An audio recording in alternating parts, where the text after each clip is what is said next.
Paper ఎట్లొస్తుందో, ఏమేం క్వశ్చన్లు అడుగుతారో, సెంటర్ వేసుంటిదో.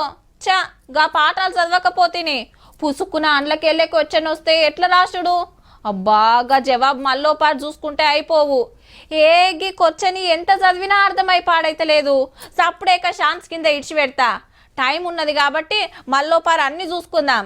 గిట్లనే ఉండొచ్చు ఇంటర్ పోరల టెన్షన్.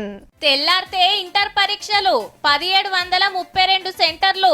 ఏం తక్కువ 10 లక్షల మంది పోరలు. ఫస్ట్ ఇయర్ లో 4,80,000, సెకండ్ ఇయర్ లో 5,08,000.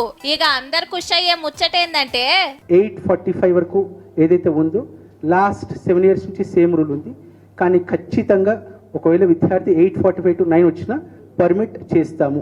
ఇన్నొద్దులు నిమిషం ఆల్చమైనా అస్సలు లోపలికి వంపకపోయేది. మరి ఇప్పుడు గా రూల్ తీసేసిర్రన్నట్టు. అట్లాని నిమ్మలంగా పోతా అంటే నడవది. 5 నిమిషాల దాకానే ఛాన్సు. అటెనక గేట్లు బంద్ చేస్తారు బాజాప్తా. బస్సు లేట్ అయింది, సెంటర్ అడ్రస్ దొరకలే అంటే కుదరదిగా. పక్కోళ్ళ దాంట్లో చూసి రాస్తాం, షిట్టీలు పెడతాం అనుకునేటోళ్ళ కథలు ఏం నడిచేటట్టు లెవెల్లో. ప్రతి సెంటర్ లో కూడా మనము సీసీ కెమెరాలు పెట్టి మానిటర్ చేస్తున్నాం. ఈసారి సెంటర్ కు ఒక పెద్ద సారు 30,000 మంది ఇన్విజిలేటర్లను పెట్టిండ్రు.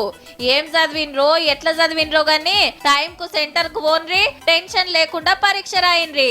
All the best.